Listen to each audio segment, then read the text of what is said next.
Hello everyone and welcome to our channel Law Vacancy. Welcome to another video of BNS और आज के BNS के video में हम कवर करने वाले हैं जो सेक्सुअल ऑफेंसेस हम अपनी लास्ट क्लास में हमने देखे थे उसी का आगे का पार्ट। और आज हम देखेंगे कुछ ऐसे ऑफेंसेस जो कि क्रिमिनल फोर्स और असॉल्ट से जुड़े हैं, जो कि विमेन के खिलाफ होता है, वो वाले सेक्शंस। और उसी के साथ हम ये सेक्शंस कहाँ से कहाँ तक है, criminal force and assault against women के 74 से लेके आपको ये देखने को मिलेंगे 79 तक। और उसके बाद शुरू हो जाते हैं ऑफेंसेस रिलेटिंग टू मैरिज, यानी जो शादी से जुड़े हुए ऑफेंसेस हैं वो शुरू हो जाते हैं। तो 74 से 79 हमें ये वाले ऑफेंसेस देखने को मिलेंगे। इसके पहले हमने क्या कवर किया था, हमने अपनी पिछली क्लास में ये पूरा कवर कर लिया था जिसमें हमने क्या क्या डिस्कस करा था। ये जो इस तरीके के ऑफेंसेस थे, रेप हो गया जैसे, है ना, कौन से offences against women and child में हमने सेक्सुअल ऑफेंसेस कवर कर लिए थे। इसका एक सेक्शन बस बचा हुआ था और वो हम आज देख लेते हैं, और वो है सेक्शन 73। ओके, सो सेक्शन 73 से हम शुरू करते हैं और फिर हम जाएंगे क्रिमिनल फोर्स और असॉल्ट अगेंस्ट विमेन वाले सेक्शंस पे। तो क्लास का फॉर्मेट बहुत ही आसान रहेगा आपके लिए समझने में, क्योंकि हम कैसे पढ़ते हैं, हम पहले जो बैरिक में दिया हुआ है उसे रीड करते हैं और उसके बाद हम उसका पूरा मतलब समझते हैं, उसके एसेंशियल इंग्रेडिएंट्स देखते हैं, उसके लिए पनिशमेंट कितनी मिलेगी वो देखते हैं, यानी आपका कुछ भी छूटता नहीं है सेक्शन से। इसके बाद अगर आप डायरेक्ट इसके साथ साथ पढ़ रहे हैं या फिर डायरेक्ट आप इसके बाद भी पढ़ेंगे, और अगर आपके पास डायरेक्ट नहीं भी है तो उस केस में भी इन वीडियोस से आपका काम पूरा बन जाएगा, क्योंकि कोई भी ऐसी चीज नहीं है जो कि डायरेक्ट में दी हो और हम आपको वो कवर ना करवाएं। ओके, सो इसीलिए इस वीडियो को एंड तक जरूर देखिएगा, क्योंकि अगर आप वीडियो को एंड तक देखेंगे तो ये टॉपिक आपका पूरा कंप्लीट हो जाएगा यहीं के यहीं। Okay, so on this note let start. सबसे पहले हम रीड करते हैं सेक्शन 73। सेक्शन 73 है किस बारे में, प्रिंटिंग और publishing any matter relating to court proceeding without permission, यानी कोर्ट की प्रोसीडिंग से जुड़ा हुआ अगर कोई भी मैटर था उसको प्रिंट कर दिया जाता है या पब्लिश कर दिया जाता है बिना परमिशन के, तो उस केस में क्या होगा। ओके, तो पहले हम सेक्शन रीड कर लेते हैं। हुएवर प्रिंट्स और publishes any matter in relation to any proceeding before a court with respect to an offence referred to in section 72 without the previous permission of such court shall be punished with imprisonment of either description for a term which may extend to 2 years and shall also be liable to fine। यानी ये बोल रहे हैं अगर कोई भी इंसान print करता है या पब्लिश करता है क्या चीज, कोई भी ऐसा मैटर जो कि कोर्ट की किसी प्रोसीडिंग से जुड़ा हुआ था, यानी किसी भी ऐसी प्रोसीडिंग से जुड़ा हुआ था जो कि कोर्ट के सामने हुई, और वो मैटर किस किस बारे में था, कोई भी मैटर नहीं, ऐसा कोई मैटर जो कि इस ऑफेंस से जुड़ा हुआ, कौन सा ऑफेंस, जो सेक्शन 72 में दिया गया है उस ऑफेंस से जुड़ा हुआ हो। और सेक्शन 72 में कौन सा ऑफेंस दिया था जो हमने पढ़ा था, ये रहा हमारा सेक्शन 72, और इसमें कौन सा ऑफेंस था, विक्टिम की आइडेंटिटी डिस्क्लोज करने को लेके। ओके, सो उससे जुड़ा हुआ अगर कोई भी ऑफेंस है तो उससे रिलेटेड अगर किसी ने कोर्ट प्रोसीडिंग पब्लिश कर दी बिना परमिशन के, और ये कब करता है, उसके पास पहले से कोई परमिशन नहीं थी उस कोर्ट की, तो ऐसे में उसे क्या पनिशमेंट मिलेगी, इम्प्रिजनमेंट, कितना, 2 साल तक का, प्लस उसे फाइन भी देना पड़ेगा। अब इसका एक्सप्लेनेशन क्या कहता है, the printing or publication of judgment of any high court or the Supreme Court does not amount to an offence within the meaning of this section. अब लोग कहेंगे कि भाई हाई कोर्ट और सुप्रीम कोर्ट के judgment तो print भी होते हैं, पब्लिश भी होते हैं, तो क्या वो उनको भी सजा देंगे हम इसके अंदर, तो ये बोल रहे हैं नहीं। इस एक्सप्लेनेशन ने ये क्लियर कर दिया कि अगर किसी भी हाई कोर्ट के जजमेंट का या फिर किसी भी सुप्रीम कोर्ट के जजमेंट का प्रिंटिंग होता है, उसको छापा जाता है, पब्लिश किया जाता है, तो वो इस सेक्शन के अंदर ऑफेंस नहीं माना जाएगा। ओके, क्लियर है नाउ। इसके अब हम आते हैं क्रिमिनल फोर्स और असॉल्ट अगेंस्ट विमेन वाले सेक्शंस पे। ओके, क्रिमिनल फोर्स और असॉल्ट अगेंस्ट विमेन वाले सेक्शंस क्या है वो हम देखते हैं। तो सबसे पहले सेक्शन 74 क्या बात करता है, असॉल्ट या फिर use of criminal force to women with intent to outrage her modesty, यानी विमेन की मोडेस्टी को का हनन करने के लिए अगर कोई असॉल्ट करता है या फिर उसमें क्रिमिनल फोर्स यूज करता है तो उसमें क्या होगा। अब अगर किसी को ये समझ नहीं आ रहा है कि असॉल्ट क्या होता है, क्रिमिनल फोर्स क्या होता है, तो मैं एक वीडियो इसमें पिन कर दूंगी जो हमारी बीएनएस की प्लेलिस्ट है, उसमें हमने असॉल्ट और क्रिमिनल फोर्स डिटेल में डिस्कस कर रखा है। ओके, तो आप वो वीडियो देख सकते हैं, वहां से आपको क्लियर हो जाएगा कि असॉल्ट और क्रिमिनल फोर्स क्या होता है, इन दोनों में अंतर क्या है। ओके, अब हम सेक्शन देख लेते हैं। whoever assaults or uses criminal force to any women intending to outrage or knowing it to be likely that he will thereby outrage her modesty shall be punished with imprisonment of either description for a term which shall not be less than 1 year but which may extend to 5 years and shall also be liable to fine। तो ये कह रहे हैं अगर कोई भी person assault करता है या फिर क्रिमिनल फोर्स यूज करता है किसी भी विमेन पे और उसकी इंटेंशन क्या है ऐसा करने के पीछे, कि वो हनन करना चाहता है, या फिर उसे यह नॉलेज है कि ऐसा करने से हनन हो जाएगा, किसका, उस विमेन की मॉडेस्टी का, जो इज्जत जिसको हम बोलते हैं उसका। तो ऐसे में उसे क्या पनिशमेंट मिलेगी, इम्प्रिजनमेंट, यानी कारावास होगा, कितना, मिनिमम 1 ईयर और मैक्सिमम 5 ईयर्स। ओके, तो एक मिनिमम 1 ईयर है और मैक्सिमम है 5 ईयर्स, प्लस उसे फाइन भी देना पड़ेगा। ओके, नाउ अब हम आते हैं सेक्शन 75 पे। सेक्शन 75 है वो फेमस सेक्शन जो कि आपने कई बार देखा होगा सोशल मीडिया पे भी, और जब भी कुछ ऐसा केस होता है तो लोग इसी सेक्शन का नाम लेते हैं। कौन सा सेक्शन है ये, सेक्सुअल हरासमेंट। ओके, ये सेक्शन क्या बोलता है, लेट्स सी। ये सेक्शन कह रहा है, सबसे पहले इसमें 3 सब क्लॉजेज हैं, 1, 2 और 3।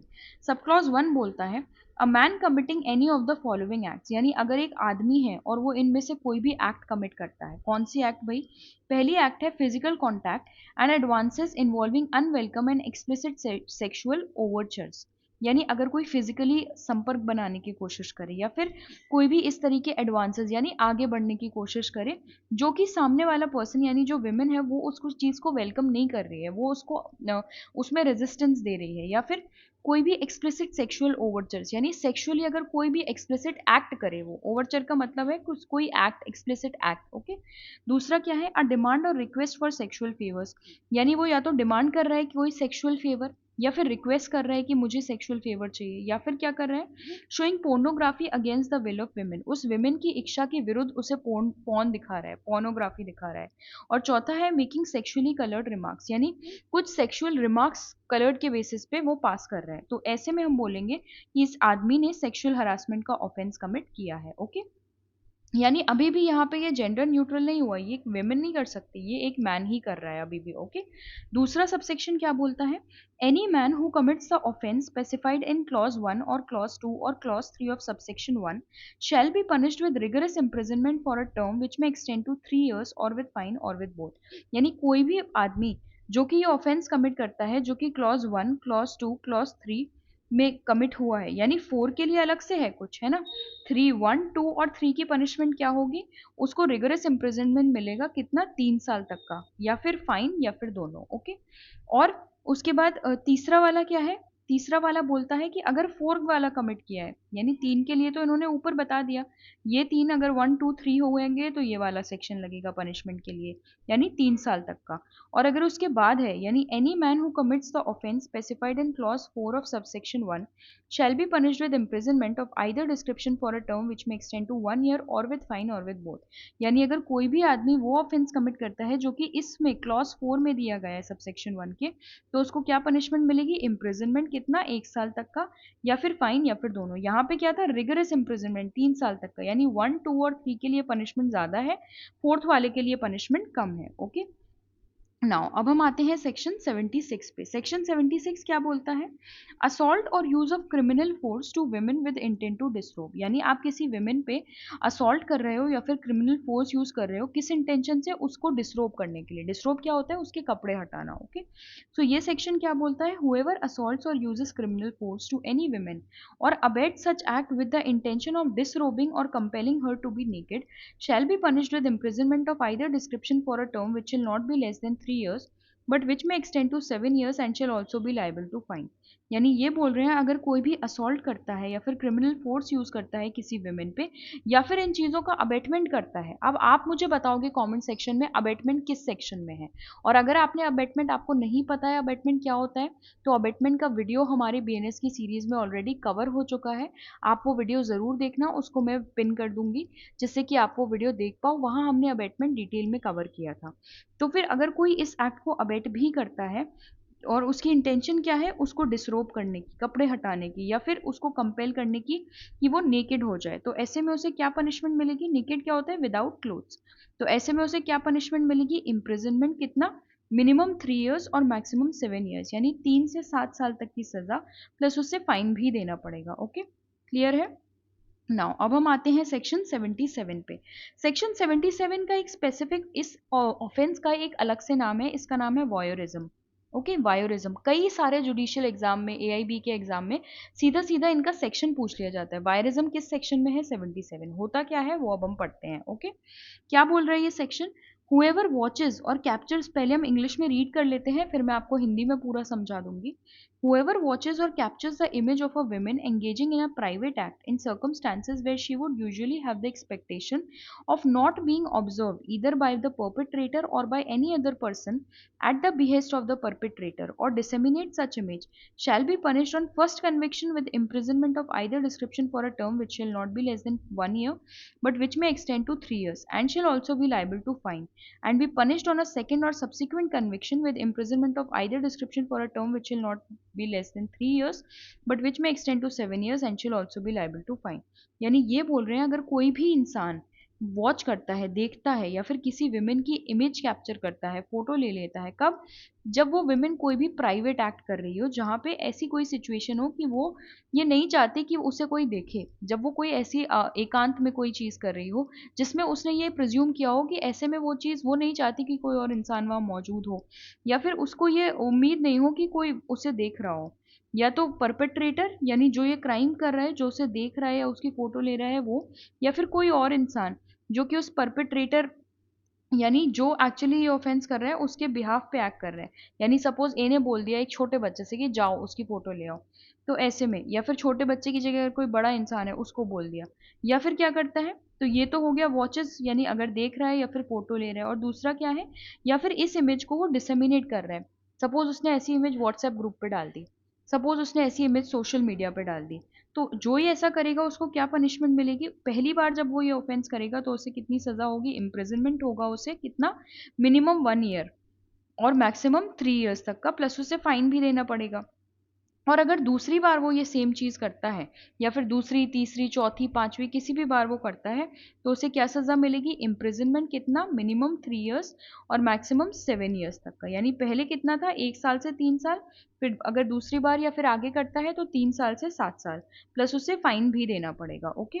उसके बाद इसका एक्सप्लेनेशन क्या बोल रहा है? एक्सप्लेनेशन बोल रहा है for the purposes of this section, private act includes an act of watching carried out in a place which in circumstances would reasonably be expected to provide privacy and where the victim's genitals, posterior or breast are exposed or covered only in underwear, or the victim is using a lavatory, or the victim is doing a sexual act that is not of a kind ordinarily done in public. यानी ये वो सारी चीज़ें बता रहा है कि private act में क्या क्या इंक्लूड होगा. यानी कोई भी ऐसी जगह जहाँ पे जो विमेन है वो अपनी प्राइवेसी एक्सपेक्ट कर रही थी, या फिर उसके प्राइवेट पार्ट्स दिख रहे हैं, या फिर उसने सिर्फ और सिर्फ अंडरवेयर्स में है वो सारे दिख रहे हैं, ऐसा कुछ. तो इन सारी चीज़ों में, या फिर वो कोई सेक्सुअल एक्ट कर रही है जो कि पब्लिकली नहीं करती, कोई भी ऐसी एक्ट कर रही है जो वो पब्लिकली नहीं करती, तो ऐसे में हम बोलेंगे कि उसने प्राइवेट एक्ट, हम उसे मानेंगे. ओके. उसके बाद क्या है, उसके बाद क्या है, दूसरा एक्सप्लेनेशन क्या बोल रहा है? Where the victim consents to the capture of the images or any act but not to their dissemination to third person, and where such image or act is disseminated, such dissemination shall be considered an offence under this section. यानी यहाँ पे ये बोल रहे हैं अगर जो victim है यानी जो विमेन है उसने उसे बोला कि ठीक है तुम फोटो ले लो, या फिर आप ये जो एक्ट है देख लो, पर वो बोली किसी तीसरे इंसान को मत बताना इस बारे में, और तो इस केस में क्या होगा, जैसे ही वो इमेज या एक्ट वो किसी तीसरे इंसान को पता चल जाएगी, तो ऐसे में वो जो डिसेमिनेशन है उसको हम बोलेंगे कि भैया वायरिज्म हो गया. ओके. जैसे ही वो थर्ड इंसान को पता चल गई, उसने फैला दी, तो ऐसे में हम बोलेंगे वायरिज्म हो चुका है. ओके. अब सेक्शन 78 बात करता है स्टॉकिंग की. सेक्शन 78 किसकी बात करता है? स्टॉकिंग की. ये क्या होता है, इस सेक्शन को हम पढ़ लेते हैं पहले. ये बोल रहा है एनी मैन हु, स्टॉकिंग कब होगी, इसका पहला सबसेक्शन बोलता है any man who follows a women and contacts or attempts to contact such women to foster personal interaction repeatedly despite a clear indication of disinterest by such women, or monitors the use by a women of the internet, email or any other form of electronic communication commits the offense of stalking. यानी ये बोल रहे हैं अगर कोई भी आदमी, पुरुष क्या करता है, किसी विमेन को फॉलो कर रहा है, उसका पीछा कर रहा है, उसे कांटेक्ट करने की कोशिश कांटेक्ट कर रहा है या कांटेक्ट करने की कोशिश कर रहा है उस विमेन को, जिससे कि वो उससे पर्सनली इंटरैक्ट कर पाए, बार बार कोशिश कर रहे हैं रिपीटेडली, जबकि उस विमेन ने क्लियरली अपना डिसइंटरेस्ट शो कर दिया है, क्लियरली विमेन ने मना कर दिया है कि भाई मैं इंटरेस्टेड नहीं हूँ, फिर भी वो कर रहा है. और दूसरा केस क्या, वो नोटिस करता है उस वुमेन को कि कब ये नेट यूज़ करती है, ये ईमेल पे क्या कर रही है, या फिर कोई और इलेक्ट्रॉनिक कम्युनिकेशन है, सोशल मीडिया पे ये क्या कर रही है, कब क्या पोस्ट कर रही है, ये सारी चीज़ें अगर वो नोटिस कर रहा है, मॉनिटर कर रहा है, ऑब्जर्व कर रहा है, तो हम बोलेंगे कि उन्होंने स्टॉकिंग का ऑफेंस कमिट किया है. ओके. अब ये यहाँ पे क्या बोल रहे हैं कि कब ये नहीं होगी स्टॉकिंग, कौन सी कंडीशंस में, तो ये बोल रहे हैं provided that such conduct shall not amount to stalking if the man who pursued it proves that. यानी ये बोल रहे हैं कि इस तरह की कंडक्ट को हम स्टॉकिंग नहीं बोलेंगे अगर जो मैन जो कि वो कर रहा था अगर वो ये प्रूव कर दे। क्या प्रूव कर दे? ये तीन चीजें। पहली चीज क्या है?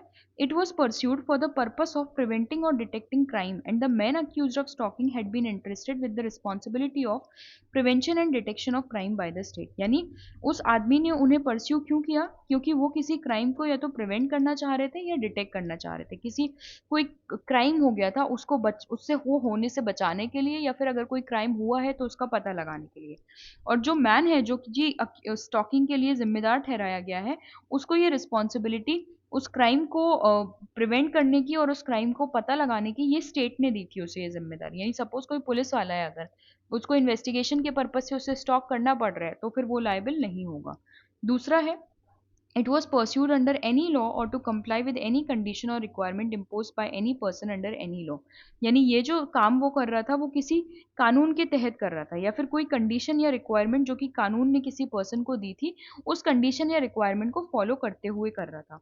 और तीसरा है in the particular circumstances such conduct was reasonable and justified. या फिर तीसरा केस ये है कि अगर उस टाइम पे जो सर्कमस्टांसेस थी, जो परिस्थितियां थी, वो ऐसी थी कि उसकी ये जो कंडक्ट थी, ये जो एक्ट थी, ये रीजनेबल थी। अगर कोई और रीजनेबल पर्सन होता तो वो भी ऐसे ही करता, और जस्टिफाइड थी, मतलब वो जस्टिफाई हो रही थी उस सिचुएशन से, वो जो सर्कमस्टांसेस थी वो उसकी एक्ट को जस्टिफाई कर पा रही थी। ओके, तो इस केस में स्टॉकिंग नहीं होगी। नाउ इसका सबसेक्शन 2 क्या बताता है? पनिशमेंट बताता है। क्या बता रहा है ये? Whoever commits the offense of stalking shall be punished on first conviction with imprisonment of either description for a term which may extend to 3 years and shall be also be liable to fine, and be punished on a second or subsequent conviction with imprisonment of either description for a term which may extend to 5 years and shall also be liable to fine। यानी ये बोल रहे हैं अगर कोई stocking का offence पहली बार करता है, पहली बार कन्विक्ट किया जाता है, तो उसे क्या इम्प्रिजनमेंट मिलेगा? इम्प्रिजनमेंट होती है कारावास। कितना मिलेगा? 3 साल तक का, प्लस उसे फाइन भी देना पड़ेगा। और अगर वो दूसरी बार या फिर तीसरी चौथी पांचवी, दूसरी तीसरी चौथी पांचवी किसी भी सब्सिक्वेंट बार उसको स्टॉकिंग के लिए जिम्मेदार ठहराया जाता है क्रिमिनली, तो उसे क्या सजा मिलेगी? इम्प्रिजनमेंट। कितना? 5 साल तक का, प्लस उसे फाइन भी देना पड़ेगा। तो एक चीज आपने देखी होगी, जब पहली बार कन्विक्ट होते हैं तो सजा कम होती है, बट अगर दूसरी तीसरी चौथी कभी बाद की बार वो ऑफेंस कर लो सेम, तो फिर उसमें सजा बढ़ के मिलती है। ओके, ये है इस पार्ट का लास्ट सेक्शन। और ये क्या किसकी बात करता है? वर्ड, जेस्चर और act intended to insult modesty of a women. यानी अगर कोई शब्द है, कोई इशारे हैं, या फिर कोई ऐसी एक्ट है जिससे कि विमेन की मोडेस्टी की इंसल्ट हो रही हो, विमेन की जो इज्जत है उसकी इंसल्ट हो रही हो, तो उसमें क्या होगा? तो ये सेक्शन क्या बोलता है? Whoever intending to insult the modesty of any women utters any words, makes any sound or gesture, or exhibits any object in any form, intending that such word or sound shall be heard, or that such gesture or object shall be seen by such women, or intrudes upon the privacy of such women, shall be punished with simple imprisonment for a term which may extend to 3 years and also with fine। यानी ये बोल रहे हैं अगर कोई भी इंसान किस इंटेंशन से कि वो किसी विमेन की मोडेस्टी को इंसल्ट करना चाहता है, कोई शब्द बोलता है या फिर कोई साउंड निकालता है या कोई जेस्चर, कोई इशारा करता है, या फिर कोई भी सामान, कोई भी चीज़ दिखाता है किसी भी फॉर्म में, और उसकी इंटेंशन क्या है ये सब करने की कि ऐसे शब्दों से, साउंड सबसे पहले ये सुने जाएं, और दूसरा इस जेस्चर से, इस इशारों से या और उस ऑब्जेक्ट को देखा जाए, है ना। तो ऐसे शब्द या साउंड जो उसने यूज़ करा वो सुना जाए, या फिर वो जेस्चर और ऑब्जेक्ट है वो देखा जाए उस विमेन के द्वारा, है ना। या फिर वो उस विमेन की प्राइवेसी को इंक्लूड करे, प्राइवेसी में इंटरफेयर करे ऐसा करके, तो ऐसे में उसे क्या पनिशमेंट मिलेगी? Simple imprisonment. कितना? 3 साल तक का, प्लस उसे फाइन भी देना पड़ेगा। ओके, क्लियर है? तो ये थे हमारे आज के सेक्शंस जहाँ पे हमने डिटेल में ये सेक्शंस देख लिए हैं। कल की क्लास में हम देखेंगे ऑफेंसेस रिलेटिंग टू मैरिज। तो आपको मुझे कमेंट सेक्शन में क्या क्या बताना है? आपको मुझे 2 चीज़ें बतानी है। पहला, अबेटमेंट का सेक्शन, और दूसरा आपको मुझे ये बताना है कि पनिशमेंट सारी किस सेक्शन में दी हुई है, टाइप्स ऑफ पनिशमेंट किस सेक्शन में है। ओके, सो हम देखेंगे कि कितने लोगों को इसका जवाब पता है कि अबेटमेंट का सेक्शन क्या है और पनिशमेंट की सेक्शन कौन सा है जिसमें टाइप्स ऑफ पनिशमेंट दी हुई है। Okay, so this is it for today. मैं आपसे मिलती हूँ अपनी अगली क्लास में। और अगर आप किसी भी ऐसे एग्जाम के लिए प्रिपेयर कर रहे हैं जिसमें लॉ सब्जेक्ट का पार्ट है, क्योंकि अब AIB का एग्जाम भी होने वाला है, और जैसा कि आप जानते हैं AIB एक बैरेक बेस्ड एग्जाम है, बैरेक वहाँ सबसे ज़्यादा ज़रूरी होती है, और हम आपको बैरेक ही करवा रहे हैं, वो भी फ्री में, है ना। तो इस अपॉर्चुनिटी का ज़्यादा से ज़्यादा लाभ उठाएं। अगर आपको वीडियोस हमारे पसंद आ रहे हैं तो वीडियोस को लाइक ज़रूर करें, शेयर करें अपने फैमिली और फ्रेंड्स के साथ या फिर किसी भी ऐसे इंसान के साथ जिनको इस वीडियो की ज़रूरत हो। और लाइक ज़रूर करें, आपके हर लाइक से, हर कमेंट से हमें बहुत मोटिवेशन मिलती है कि हम इसी तरह का कंटेंट आपके लिए लेकर आएँ। Okay, so thank you so much for watching. I will see you in the next video. तब तक के लिए stay tuned on our channel, और अगर आपने अभी तक हमारे चैनल को सब्सक्राइब नहीं किया है सो हिट द सब्सक्राइब बटन, जिससे हर नया वीडियो और लीगल फील्ड से जुड़ी हुई हर अपडेट आपको टाइम पर मिलती रहे। Okay, thank you so much for watching. I will see you in the next video.